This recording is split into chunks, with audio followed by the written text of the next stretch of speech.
Hey guys, and welcome back to Teachers Talk Money, where I help teachers master their money in order to give back to themselves. Thank you so much for joining me today. We are going to be talking about all of the things that I no longer buy as a minimalist and as somebody who questions every purchase that she makes.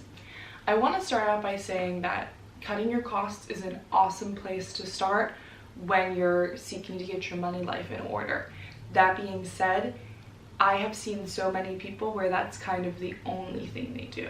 For example, in my household growing up, my mother was super frugal and cut costs on everything she could. But what I realized as I was growing up is that that was sort of her way of making up for the fact that she wasn't tracking any of the money. In other words, she wasn't keeping a budget. So I do want to say that while it's an amazing first step to take, it cannot be the only step that you take in terms of getting your life together if you want to master your money and become financially independent. So I want you to kind of consider these purchases that I've stopped making so that you can start to question these kinds of purchases in your own life. But as you do that, it cannot be the only step you take. The most important step you can take towards financial independence is making a budget. So if you're in a place where you're starting with financial independence, click the link down below to get my free budget template. Whether you like pen and paper or a spreadsheet version, I have them both there for you. All that being said, let's get into all the things that I do not buy anymore. This is based on a series I did on my Instagram account, which is Teachers Talk Money if you want to follow me there. So the first thing that I no longer buy is razors from the store. I remember razors from the store being so expensive, like $30 plus for a pack of like 4 razors or some insane number like that. What I did was I joined Dollar Shave Club instead, where you pay about $7 or $8, I think, to get them shipped to you whenever you need them. So this way, if you use razors less than every month, you do not have to purchase it every month. I skip multiple months in a row. And it's only about $8 when I do need them. So it's much more affordable. It's more convenient because they actually get delivered to me. And the quality of razor is still pretty great in my opinion. So the second thing that I do not buy, and I have talked about this here on the channel before, is fast fashion. This is one that you guys know I'm pretty passionate about because fast fashion is a huge contributor to climate change. And it also supports very unethical labor standards. So I'm not going to spend any of my money supporting any fast fashion companies that are doing bad things for the people on this earth as well as the earth itself.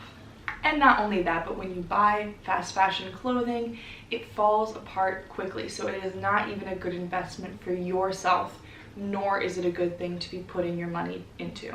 The only reason I used to buy fast fashion is because that was the cheapest way I could get fashionable, trendy clothes. Now I purchase clothes that are classic and that are my style and will last me much longer. The third thing that I no longer buy is tampons each and every month. So some of you guys know that before I was breaking the stigma around talking about money, I've been talking about periods openly for years because half of the population experiences them. But I no longer buy tampons each and every month because I now use a menstrual cup, and this to me has decreased a lot of the waste that I've contributed to the earth and is a cheaper option because you only have to buy it once. As I've talked about on the channel before, some sustainable options are kind of a privilege, like buying really nice fashion brands that are sustainable versus buying fast fashion. That being said, some sustainable switches actually save you money, and buying a menstrual cup is one of them because it is actually much cheaper as well as much better for the environment for you to use one. The fourth thing I no longer buy is books on impulse. Now this was a really tough one for me. I was an English major and obviously a bookworm growing up, and I kind of always felt like it's never a bad purchase to make a book. And in a way that might be true for you if you're somebody who's actually going to read all these books you buy, because for what, $10 to $20, you are getting something incredibly valuable to you. If it's nonfiction, maybe it's some of the most important things that that author has learned in their life. And you don't have to preach to me about the value of fiction as an English teacher. But for me, I cannot tell you the number of books that I have purchased that I have not read. Usually this is because they're sort of ideal self-purchases for me, where I'm going and I'm buying a book because I want to be the kind of person that reads that super complex, thick, insane book. But they end up just gathering dust on my bookshelf and reminding me how much I am not really that person. So I only purchase books, A, not on impulse, I have to have wanted to read that book for a long time, and B, knowing that there is a high likelihood that I would actually read that book and not just own it. This helps me keep my library small, which is very helpful for kind of maintaining the minimalist aesthetic to my apartment. My main hack for keeping my bookshelf small is that most of my books I actually keep in my classroom at school. So I'm kind of cheating in that way. But I will say it helps keep my bookshelf small, and don't forget that the library is there for a reason. If there's a book that you want to read that you don't think you might necessarily need to own, rent it from the library. I also love using the app Libby to get free audiobooks. Number 5 is that I no longer buy anything on impulse, pretty much. You have to kind of exclude the grocery store in order for this to be true, because I do make some impulse purchases at the grocery store, which I still stay within my budget, so I'm not too worried. But I don't buy any permanent objects for my apartment or myself on impulse. Now, this happens sometimes, especially if it's something that's under $30, but if something is over $30, I make myself wait 30 hours before I purchase it. This is kind of a guideline from the minimalists called their 30-30 rule. And if something is over $100, I wait 30 days to make that purchase. The main thing that this helps me with is online shopping. So I don't really go into retail stores that much. Usually I'll only go if I'm just like going to the mall with my friend or we're looking for something in particular. So impulse purchases when I'm just like strolling out and about are not such a big deal for me, but I do struggle with online shopping. So the 30-30 rule helps me take the time to really question if I truly need that thing. And then if I decide that it is something that I need or want, then I have the permission to make that purchase as long as it is in my budget for the month. Number 6, I no longer buy cable TV. This one is kind of a gimme for a lot of people. I understand if you have your programs you really want to watch, or maybe if you're a really big sports person, that you might want to have cable TV. But for me, it's never been too much of a question. I don't watch a lot of TV, and when I am in the mood to binge watch a show or watch an episode of something to wind down, I can just use streaming services for that. And the ultimate good thing about my streaming services is that I still use my parents' Netflix account, so I'm not spending any money on that. The 7th thing I no longer buy is perfume, scented lotion, or body wash. So this one's kind of different for me. I used to love having really fancy perfume. Usually I would get a really nice perfume from my mom for Christmas. And this is something that definitely made me feel more grown up. It made me feel like maybe I have more status or wealth than I truly did. And it smells good. But I did notice that wearing perfume every day didn't really change the way that I felt about myself or the way that I showed up every day in the world. So for me, it's not something that I will ever go out of my way to purchase. I still do get perfume as a Christmas gift from my mother sometimes, and it's something I enjoy wearing when I have it, but when it runs out, I do not use my own money to replace it. As for scented lotion, I've just always had a bunch laying around, maybe from gifts. I don't know if I've ever actually purchased a scented lotion myself, but I don't always love the way they smell, and I never seem to run out of them. I don't use that much lotion on my body. So for me, it was always kind of an extraneous object I had lying around the house that I would maybe use a couple of times a year, and it just wasn't really for me. And as for body wash, I just use a bar of soap now to get rid of more of the plastic use that I'm contributing to all of the changes in our environment.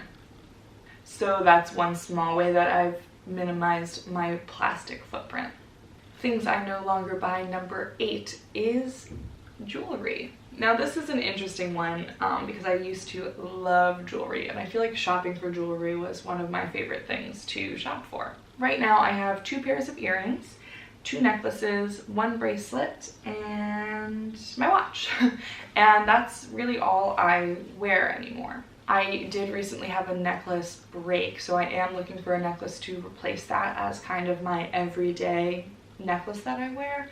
But other than that, I do not just kind of shop for jewelry to add to my collection. And this kind of just came with me growing up and learning what I actually like and what I actually will wear every day versus what I see and think, wow, some really cool girl would have that piece of jewelry. Or somebody really fashionable would wear these bold earrings with this outfit. But that really just isn't me, and that just isn't what I wear, even though I had a number of jewelry items like this before I kind of minimized everything. Things I no longer buy, number 9 is clothes to impress other people. This one is big for me and definitely contributed a lot to my fast fashion consumption in the past. I think that trying to impress other people was probably about 80% of the clothing purchases I made. And it's not just thinking about a particular person and wanting to impress them, it's more about like trying to curate an image of myself that I think would impress others or that other people would like. To me, it looks like this: buying clothes that are trendy instead of classic, buying clothes that would look really good on somebody else but don't necessarily actually flatter my body, or buying clothes that are somebody else's style, some really cool person's style, but not actually my style.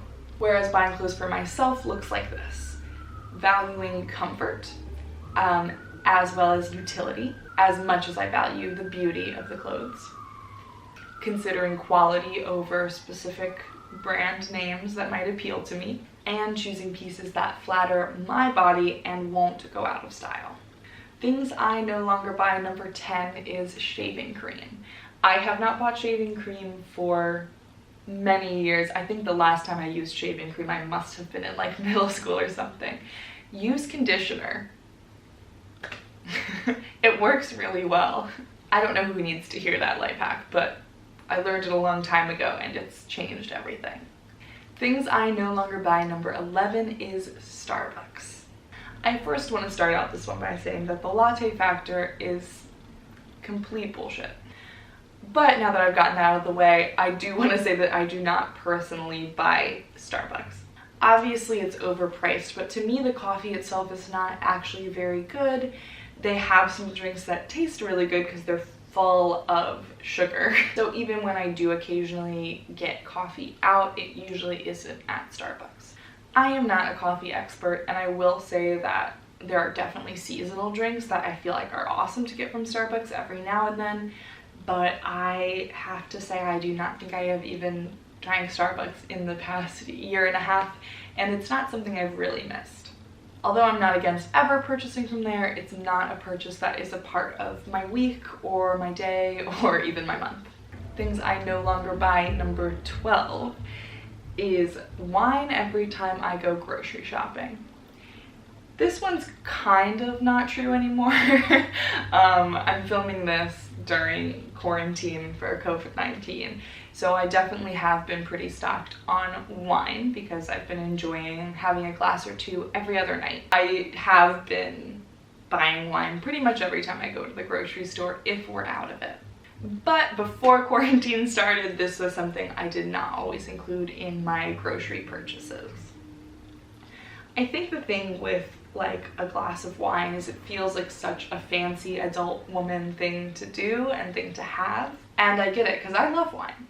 But having it in the apartment constantly for me during like a normal work week was not really necessary. And it wasn't really augmenting my experience. It kind of started to feel less special if I had it around all the time. So this is something that changes a lot, obviously, but for the most part, it's not something that I always need to have around in the apartment. Things I no longer buy, number 13, is dryer sheets.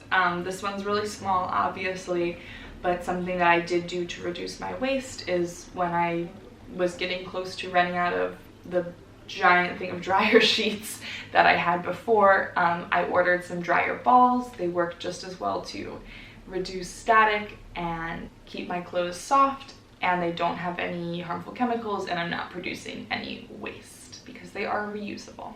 Things I no longer buy, number 14, is the cheapest option. So when I used to consider making purchases, price was probably the number one thing I considered in any purchase. Again, this came from being in a family that practiced a lot of frugality, and it kind of always ended up being that whatever the cheapest option was, that was the thing that you purchased. Now I consider quality a lot more, especially depending on what it is that I'm purchasing. This could be buying off-brand food at the store just because it's cheaper, even if it really doesn't taste as good, or getting furniture that I didn't like the style of as much or the quality of as much because it was free or cheap. And it also brings back to fast fashion, where I was really only considering the price of the items versus the fact that they were of very little quality and would not be a good investment for me. Things I no longer buy, number 15, is pricey haircuts. Again, we are in quarantine right now, so nobody is getting their haircut. But this is something that I kind of decided to cut out of my life a long time ago. I have always just let my hair grow out as long as it will until I get bored, and then I cut it pretty short. So I end up getting a haircut every 1.5 to 2 years. This is not recommended for healthy hair growth. It just doesn't really seem to affect the health or quality of my hair very much, so it's not something that's really important to me. This one, I have to say, is certainly a privilege of me being a white woman with very straight and easy to maintain hair. Many women, especially women of color, need to get their hair done more frequently, and they have much more strict and generally expensive standards for their beauty. So the sentiment is certainly not for everybody, but if you're a straight-haired white woman like myself, then maybe it's something you could consider doing a little bit less frequently. I feel like a lot of things, especially as a woman, a lot of things to maintain our self-care and our beauty are marketed to us in a way that's pretty manipulative. For instance, I was always told that it was healthy for my hair to get a haircut every month or two, which can really add up in price. And to me, it's not really a way I want to be spending my time either. My hair grows fine, like it looks completely fine to me. I don't have any issues with it. So I don't want to convince myself that I'm doing something that's unhealthy for me when I'm still a perfectly healthy person and the looks, in my opinion, are completely fine. So I just want to kind of drive home that we need to question all of these standards and the things that we, quote, need to do for our own bodies. Things I no longer buy, number 16, is journals when I have unfinished ones. This has always been a weakness for me. I still love looking at the journal section of like Target or whatever store I'm in because they're so beautiful, and I always want to buy one and start a new project in it, or maybe I'll get back into journaling if I have this thing, and that never happens. I've had like 5 unused journals at the same time where I've written in the first couple pages or they're halfway used, and there's really just no reason. Maybe you want to start a new bullet journal, and so you're going to get a new journal, and that's fine. I support it, and honestly, you know, everything is your choice. But for me, it had just gotten to a ridiculous level. I currently have 2 journals. One that is mostly used, that I used for poetry in late high school and my early college years, and it's very bad. But I keep it for sentimentality, and if I do ever want to start jotting down some poems again, I have it there. And then my second journal was one that I would do more classic style journaling in college. I haven't used it in quite some time, but every now and then I will pick it up and use it to kind of just brain dump or do any classic journaling exercises if I want to. And so I do have 2 journals right now, not just one, so I guess you can't say I'm a minimalist.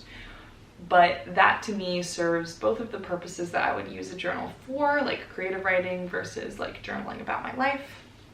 And they're there if I ever want to use them, which occasionally I do. When I'm ready to fully minimize them, I will probably take pictures of the pages, upload them to my Google Drive, and then I can recycle the actual objects. And that's something I do with any kind of writing or physical objects that I would like to have images of, but I do not actually need to keep a physical version of. Things I no longer buy, number 17, is new nail polish. So I don't paint my nails very often. It's not something that's very important to me. Again, it's one of those beauty standards that to me I questioned and found that it wasn't something that was really important to me. Now I do occasionally paint my nails. And I noticed for me that every time I went to paint my nails, I had one color that I actually really liked, which was for me a slate gray color that I had gotten from Ulta once. And that is the one I would always reach for, and that's the one that I would feel very confident in when I was wearing it. Other than that, I didn't really have any colors that I wanted or needed to use. So I minimized my old nail polish. I think I gave it away to friends or my mother or something. And I just have the one color as well as a top coat. So they're there when I want to use them, and when they run out, I can replace it with the same color or another color that I might really like and want to try. But there's no reason for me to get new experimental colors when I have one that I feel good and confident in, and when it's something that I don't actually indulge in quite often. So there you guys have it. Those are the 17, I think, things that I no longer buy. This is highly individualized, and I think that in some ways I'm kind of an extreme example of somebody who doesn't buy a lot of these things.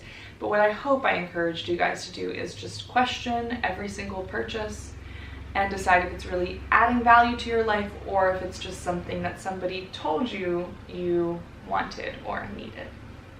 Thank you so much for joining me on Teachers Talk Money. Make sure to like this video, comment below anything that you no longer buy, or if any of these pieces inspired you to stop buying something. And subscribe to my channel if you're interested in more content focused around teaching, money, and minimalism. Have an awesome day, you guys.